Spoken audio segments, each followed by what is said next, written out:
Amis du travail de la tôle, bonjour.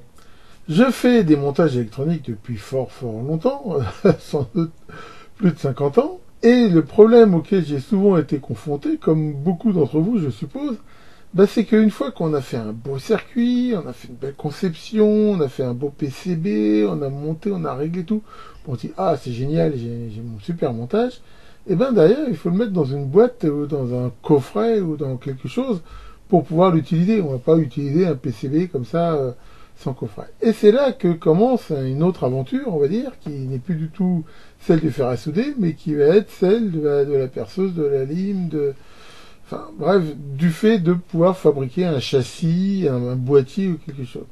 Alors là, il y a plusieurs façons de faire. On peut bien sûr acheter des boîtiers tout faits, qu'il faut quand même des fois, je veux dire, usiner. Et c'est pas forcément la solution la plus économique. En même temps, on trouve pas forcément le boîtier qu'on veut.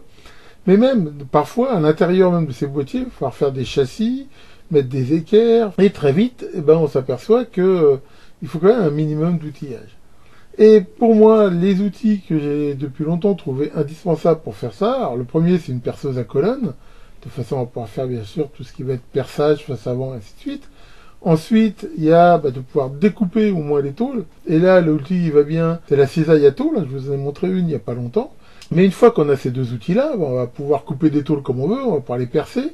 Mais souvent, ça suffit pas. Parce qu'à un moment donné, je veux dire, on est dans un espace en 3D et on va vouloir, par exemple, au moins faire des équerres, ou si on regarde un boîtier, généralement, il y a de la pliure. Alors, on peut bien sûr faire toutes les phases, mais souvent, ça fait pas quelque chose de très joli d'avoir des plaques comme ça qui sont reliées par des équerres ou des trucs comme ça. Et donc très vite, on s'aperçoit que l'idéal, c'est de pouvoir de plier la tôle. Alors pour faire ça, il y a plusieurs façons. Alors comme je vous l'ai déjà montré, on peut s'en sortir avec des cales de bois, avec un étau, avec différentes choses, mais c'est quand même pas ce qu'on fait de mieux. Et pour ça, bien sûr, il y a des outils spécifiques. Alors je vous en ai déjà montré, et il y a plusieurs techniques, on va dire même. Et c'est pas des outils qui sont faciles à trouver et qui coûtent généralement fort cher. Et il n'y a pas longtemps, parce que j'en voulais une pour le Mechalab, j'en ai trouvé une sur Ali qui a attiré mon attention, qui m'a a priori quand même semblé pas très cher par rapport à ce qu'elle proposait, et qui en même temps utilise donc une technique qui est différente de la technique du V. D'habitude c'est un système de V comme ça dans lequel il y a une sorte de couteau qui va venir tordre la tôle. Là, on va voir que c'est un autre système qui est aussi très utilisé, qui va permettre de coincer une tôle et de venir ici la plier à l'angle qu'on veut. Et donc, j'ai commandé le biniou et je vais maintenant vous le présenter. Alors, regardons ça ensemble. Alors, voici l'engin, donc cette plieuse de tôle, telle que je l'ai reçue. Alors bon, c'est vrai que là, j'ai rajouté les autocollants, ils n'y étaient pas.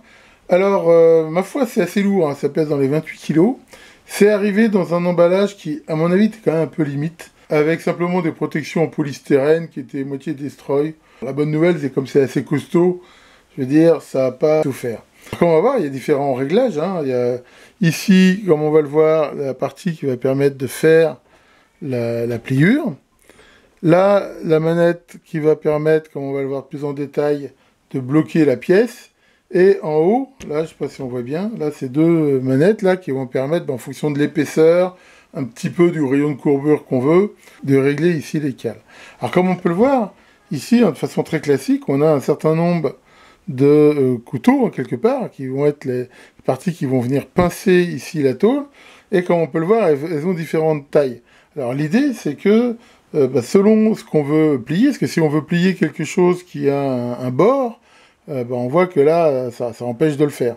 Là, on a la possibilité, dans ce cas-là, d'en enlever, en gros, ou de les décaler, ce qui fait que grâce à ces différentes tailles, généralement, en les combinant, on arrive à approcher d'assez près ce qu'on veut faire, sachant que si à un moment donné, il y a un petit espace entre les deux, de quelques millimètres, généralement, ça ne joue pas sur la pliure. Alors, au niveau de ses capacités, donc elle peut faire une largeur de 305 mm max, 30 cm, et elle est donnée pour pouvoir plier de la tôle d'acier de 1 mm max. Tous ces outils, je vous l'ai toujours dit, si vous voulez qu'ils durent, il ne faut pas non plus les surcharger. C'est-à-dire, voilà, si vous essayez de plier quelque chose de plus fort, généralement, tout ce qu'on risque, c'est de tout péter, parce que c'est pas conçu pour. Donc ça, c'est vraiment pas fait pour plier des grosses tôles.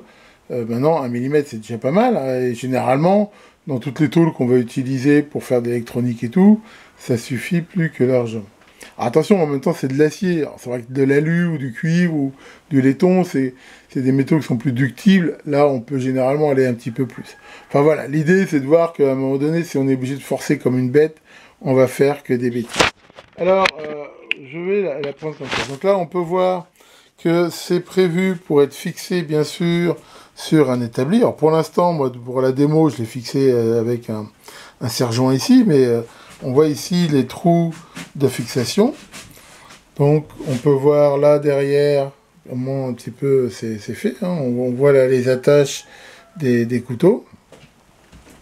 Ensuite, on a donc là cette partie qu'on va pouvoir lever. Et donc selon la façon dont on la lève, on peut avoir un angle tout à fait variable.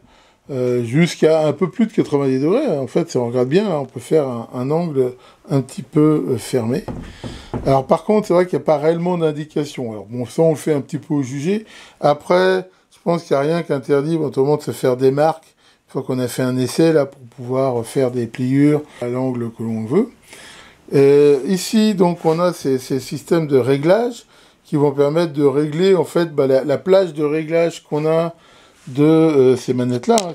Si on voit comment elles agissent, on voit qu'elles avancent ou qu'elles reculent un petit peu en fait les couteaux. Donc grâce à un excentrique. Et là, bah, voilà, comme on va le voir, faut le régler en fonction de ce qu'on veut faire. Et derrière, là, donc on a la presse là, qui va permettre de lever le système pour venir derrière le baisser, comme on peut le voir, et venir pincer tôle que l'on veut plier. Voilà. C'est quelque chose d'assez simple. Alors, pour info, quand elle est arrivée, elle était complètement déréglée. Ce qui fait que là, les réglages n'étaient pas vraiment bons. Ce qui fait que la manette ici, on ne pouvait pas vraiment l'utiliser, c'est-à-dire qu'elle venait buter en bas. Enfin bon, honnêtement, c'est assez facile à régler. Il suffit de visser les trucs de façon à ce qu'on ait les limites de réglage qui vont bien. Donc, voilà, on voit c'est quelque chose d'assez simple. Bon, au niveau de la qualité, bon, on voit que là, il y a eu de la peinture sur quelque chose qui devait être un tout petit peu rouillé. Bon, honnêtement, c'est pareil, c'est pas la mort pour sur ça. Là, on peut voir que par contre, les couteaux sont vraiment très bien rectifiés. Après, au pire, si un jour il y a un problème avec ça, on peut lui donner un coup de brosse et un coup de peinture. Bon, maintenant, voilà, c'est pas quelque chose de rédhibitoire. Et là, pareil, là, on voit que j'ai déjà fait des essais, mais d'avoir mis de la peinture là, c'est un petit peu... Enfin, je pense que c'est une peinture qui va assez vite se barrer, dans la mesure où c'est ici qu'on va éventuellement le frottement. Mais c'est pareil, c'est pas très très grave sur ce genre d'appareil. Alors, on va déjà faire quelques démos pour voir un petit peu comment ça se passe. Voilà, donc là, on va pouvoir faire, par exemple, un premier essai de pliage de cette tôle, qui a priori fait 0,7 d'épaisseur. Donc on trace généralement là où on veut faire la pliure. Alors ce qui est très intéressant je trouve avec cette plieuse, c'est surtout qu'on peut aussi faire des bords, comme on va le voir, qui sont vraiment pas très longs. C'est très difficile, par exemple moi avec ma Profiform par exemple, qui a un système de V, là quand on veut faire des bords trop petits, ça le fait pas du tout. Alors que là on va voir qu'on peut le faire. Donc là une fois qu'on a réglé là les couteaux comme il faut, donc là on va venir pincer ici pour verrouiller la pièce correctement. Donc voilà, et là on verrouille bien comme ça. Bon là elle n'est pas bien fixée, donc c'est vrai que ça bouge un peu, mais normalement c'est important de bien la fixer. Et derrière on va venir lever, donc tout simplement ici, voilà, jusqu'à temps, alors là bien sûr ça gêne un petit peu pour filmer, jusqu'à temps qu'on ait l'angle que l'on désire. Donc on n'est pas obligé de faire un angle à 90, hein. Après voilà, il y a toujours un petit effet ressort, donc là on le fait voilà pour avoir l'angle que l'on veut, à peu près.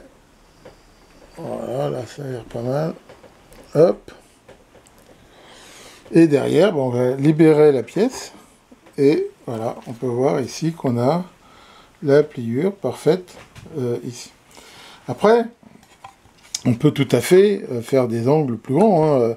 On n'est même pas obligé de plier comme ça. On peut plier par exemple là de travers, comme ça, si vous voulez faire un angle. Et faire un angle, voilà, là plus important. Et voilà, par exemple, typiquement, ce qu'on peut faire très facilement. Donc voilà, après on peut aussi, pourquoi pas, après tant qu'on a du jeu, on peut toujours venir éventuellement faire d'autres pliages. Maintenant, à un moment donné, voilà, on est toujours limité quand même. Ça c'est le cas un peu de toutes les plieuses, selon leur technologie. On ne pourra pas ici faire facilement un angle à 90 degrés par exemple, mesure où ça va venir buter là. Donc voilà, là par exemple on pourrait faire un essai sur de la tôle là qui est plus épaisse, hein, c'est de la tôle d'acier qui fait 1 mm justement, donc sa capacité max.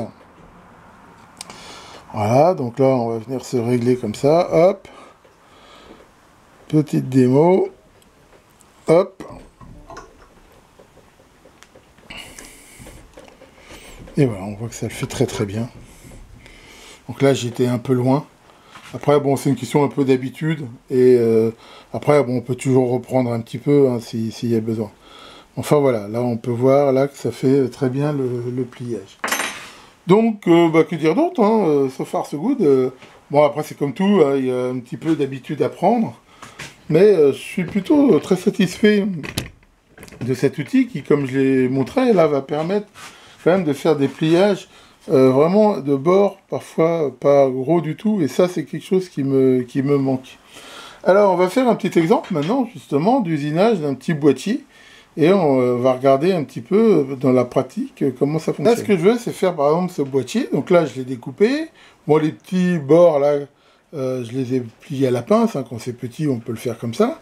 Et donc, là, j'ai fait exprès de prendre un boîtier dont les dimensions ne collent pas bien avec la largeur des trucs, pour montrer qu'on s'en sort quand même. Donc là, je vais déjà faire les deux bords, ici avec cette plaque-là. Et après, bah, on fera les deux autres. Donc voilà, donc là je suis bien positionné. Maintenant j'ai plus qu'à lever tranquillement pour faire mon pliage. Voilà, donc là je vérifie bien que je suis bien à peu près à 90 degrés. Et voilà. Donc là j'ai fait le premier pliage, comme on voit, qui est parfait. On va faire ici le second. Voilà, toujours bien bloquer la pièce. Voilà, allons-y gaiement. On voit que c'est très facile à faire. Voilà. Donc là, ça y est, j'ai fait mes deux bords. Donc là, maintenant, on voit que là, ce couteau, il va pas. Donc, bah, je vais prendre le couteau le mieux. Donc là, c'est très facile à mettre. Hein, voilà. On va ici le reglisser très facilement sur son support. On voit que ça se glisse là, dans cette espèce de rail. Là, voilà, donc là, on va le visser. Alors bien sûr, quand on le visse, il faut bien sûr vérifier là qu'on est bien positionné par rapport à la table avant de le visser. Donc là, a priori, c'est bon. Donc là, on le resserre bien grâce à cette vis là. Donc là, bah, on voit qu'au niveau de la largeur, je suis pas très bon, mais c'est pas très grave. On va quand même le faire en prenant ici au milieu, puis si on peut le faire en plusieurs fois. Voilà, comme ça.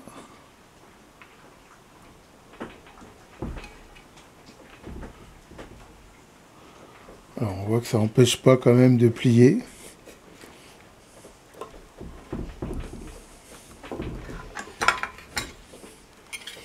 Et voilà, on va voir, là c'est impeccable. Et on va faire pareil ici. Voilà.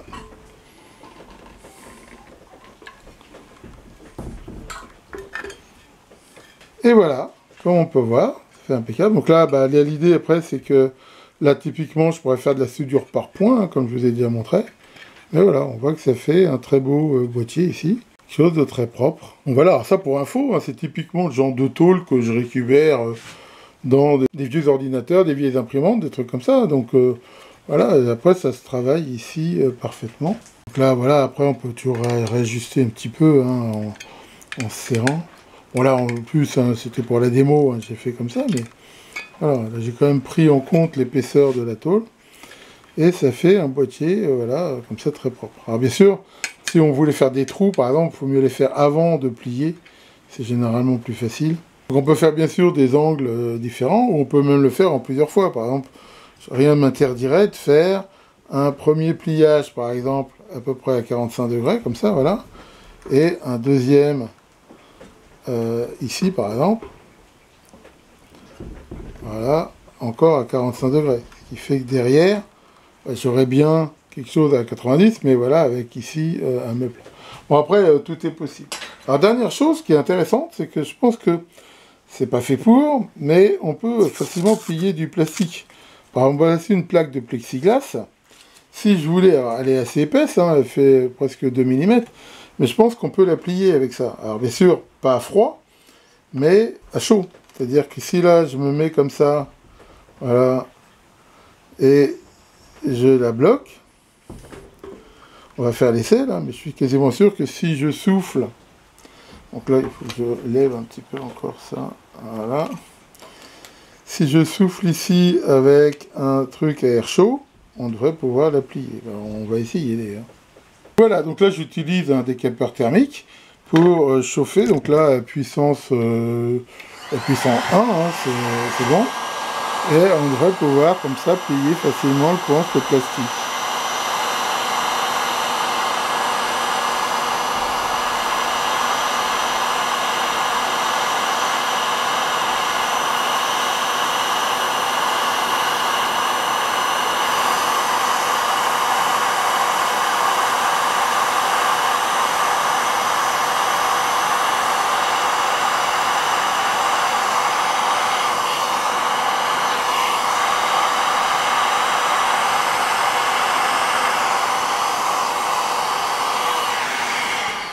Voilà, donc là, on va le laisser refroidir en position. Voilà, et je pense que ça le fait. Hein. Donc là, bah, c'est de l'acrylique ou du plexiglas. Hein, ici. Donc là, voilà. Bon, je vais pas assez forcer l'angle, mais après, voilà, il faudrait éventuellement le reprendre un peu. Mais enfin, voilà, on peut voir que ça le fait aussi. Donc ça, c'est intéressant de voir que, éventuellement avec ça, donc en chauffant, bien sûr, on peut plier différents plastiques. Ça peut bien sûr être utile. Bon, à vrai dire, à l'origine, j'avais quasiment terminé ma vidéo ici, puis je me suis dit, mais je me rappelle qu'il y avait cet équerre jaune dans la boîte, et j'avais complètement oublié. Et en gros, c'est en faisant la vignette de la vidéo que j'ai vu sur la photo que cette équerre jaune, en gros, elle vient se rajouter ici grâce à 3 vis, et elle permet en gros d'avoir une augmentation de la taille qui va appuyer sur la tôle que l'on veut tordre, et c'est vrai que c'est sans doute mieux, alors pour les petites pièces comme celle que je vous ai montré, ça joue pas, mais pour des plus grandes, ça peut jouer. D'ailleurs, en parlant de ça, il y a aussi une autre chose que j'ai oublié de vous dire, c'est qu'il y avait une documentation avec cette plieuse en anglais, mais on voit que justement il y a eu des améliorations. Si on regarde la photo sur la doc, on voit qu'il n'y a pas les manettes en haut, et il n'y a pas justement cet équerre. Et ça, pourquoi ils ont amélioré ça, je pense, parce que sinon, je veux dire, à chaque fois qu'on veut faire des réglages, il fallait faire les réglages justement ici en tournant les deux réglages sur le côté, et à mon avis, ça devait être relativement emmerdant. C'est-à-dire, à chaque fois qu'on changeait de tôle, bah, fallait réajuster. Grâce à ces manettes en haut, on peut le faire beaucoup plus facilement. Et de même, ils ont rajouté ici donc cet équerre qui, je pense, dans certains cas, aide bien. Bon, sinon, la doc en elle-même, bon, ça donne des infos, mais je veux dire, c'est pas la mort. Hein. Voilà, on a une vue éclatée. C'est pas vraiment indispensable. En même temps, j'ai rajouté ici une étiquette qui me donne les largeurs en millimètres là, de ces cales, là, qui, comme on l'a vu, permettent éventuellement, en les combinant, de pouvoir avoir la taille qui correspond le mieux au pliage qu'on veut faire éventuellement. Et je vais en profiter pour vous faire deux autres démos, là. Voici un bout d'alu qui est beaucoup plus épais, dans la mesure où il fait quasiment 1,7 mm d'épaisseur. Mais je pense que là, pour le coup, comme je l'ai dit, c'est un métal qui est plus ductible. En même temps, tout va dépendre de la largeur. Là, il n'est pas très large. Je suis quasiment sûr que là, on peut le plier sans souci. D'ailleurs, on va faire la démo. Alors, pour ça, bah, pareil, hein, on va essayer de l'ajuster au mieux. Donc là, encore une fois, on règle avec les manettes là pour avoir Voilà, le rayon de courbure que l'on veut et le jeu qu'on veut. Donc là, ici, par exemple. Et allons-y, et là, on voit que ça le fait aussi très bien. Voilà. Donc on voit que, en fait, en fonction du métal et de la largeur, on peut tout à fait dépasser les 1 mm. Encore une fois, en même temps, ça a été donné pour de l'acier. L'idée, hein, encore une fois, c'est d'être raisonnable. Normalement, on n'a pas besoin de forcer énormément. C'est-à-dire, c'est même ce que dit la doc. Si au moment de faire le pliage, on est obligé de forcer, quitte à se mettre une rallonge là sur le tube, bah là, c'est vraiment qu'on est en train de faire une bêtise. De toute façon, en règle générale, hein, dans tout, quand on est obligé de forcer comme une bête, c'est qu'on est en train de faire une connerie. Alors, je vais vous montrer aussi justement que ce réglage-là d'épaisseur, il peut jouer aussi sur le rayon de courbure. Par exemple, là, si je prends, on va faire un essai pour bien le voir, ce petit bout de tôle ici, et je le règle, voilà, avec un très grand écart, on va dire, entre l'angle ici de la pliure et la cale, là, voilà, on voit que quand je vais plier, on va avoir un rayon de courbure assez important. Alors, bien sûr, il y a toujours cet effet ressort ici, voilà. Hop là. Et on peut voir ici qu'on a un rayon de courbure assez important.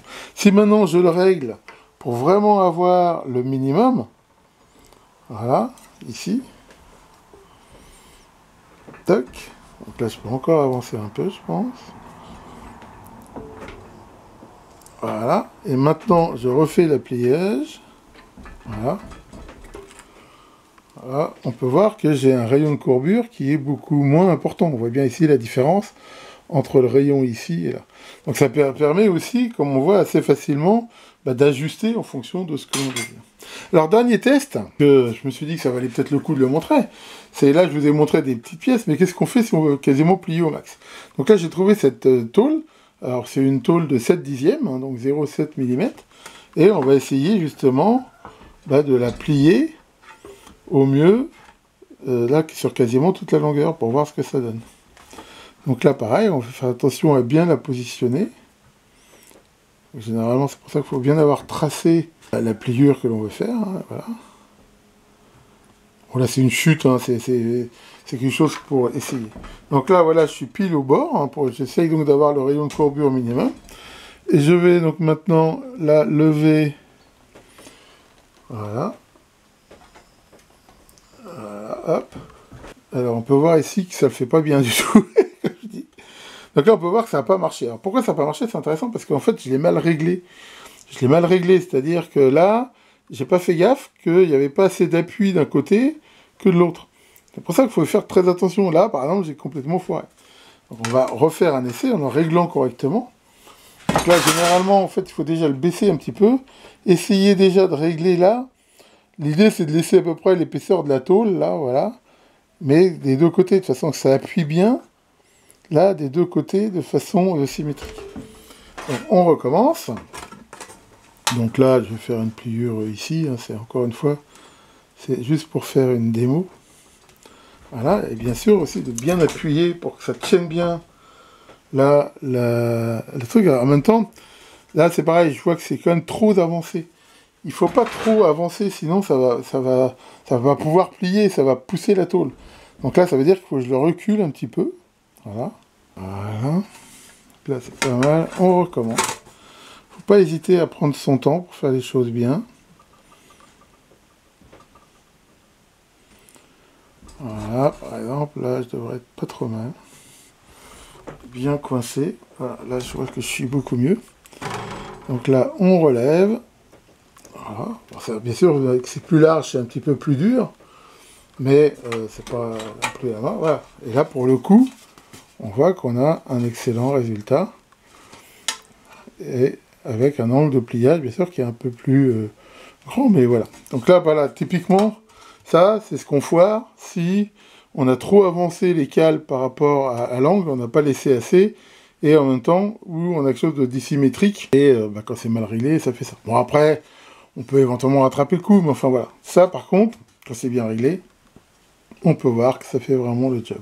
Donc voilà tout ce que je voulais vous montrer en plus, donc je vais rajouter ça à ma vidéo. Voilà donc pour la présentation de cet outil qui, ma foi, correspondent tout à fait à mes attentes. Bon, alors, comme j'ai dit, hein, je baisse un petit peu la note, hein, je vais lui donner, allez, on va dire 17. Pourquoi? C'est pas tellement parce qu'elle fonctionne pas bien, vous savez, comme je l'ai vu, il y a le côté de l'emballage qui était un petit peu limite, et surtout, bon, comme on voit, il y a des petits problèmes de finition de peinture. Enfin, bon, honnêtement, c'est pas la mort, et ça m'empêche absolument pas de l'utiliser. Et globalement, le rapport qualité-prix est correct. Hein. Quand on regarde le prix de ces machines-là, qui ont besoin d'être très lourdes et pour avoir de la rigidité, hein, c'est ce qui explique leur prix, quelque part, bah là, elle fait quand même bien le job. Et encore une fois, c'est vrai qu'ils coûtent relativement cher, mais d'un autre côté, c'est un bon investissement. Je veux dire, ces outils-là, hein, c'était vrai pour la presse, c'était vrai pour la cisaille, c'est des outils qui, s'ils sont correctement entretenus, si, comme je l'ai dit, on les utilise correctement, c'est-à-dire on force pas avec au-delà de leur capacité, ça vous durera toute votre vie, voire plus si affinité.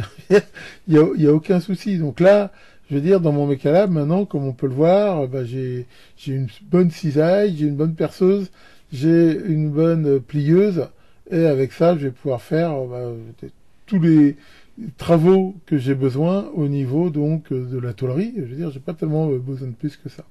Sachant que pour info, cette plieuse, elle existe aussi dans les largeurs plus grandes. Maintenant, moi, je travaille plutôt sur des petits trucs, donc là, je veux dire, 30 cm, ça me suffit. Après, éventuellement, renseignez-vous. Vous voulez voir des modèles avec une plus grande capacité. Comme d'habitude, je mettrai le lien en commentaire de la vidéo pour ceux que ça intéresse. Et tiens, ça va toi? Qu'est-ce que tu fous, Caroline? T'étais en train de regarder des expressions. Ah ouais? Et tu te demandais qu'est-ce que ça veut dire dur de la feuille. Ah, dur de la feuille, ça veut dire souvent qu'on n'entend pas bien.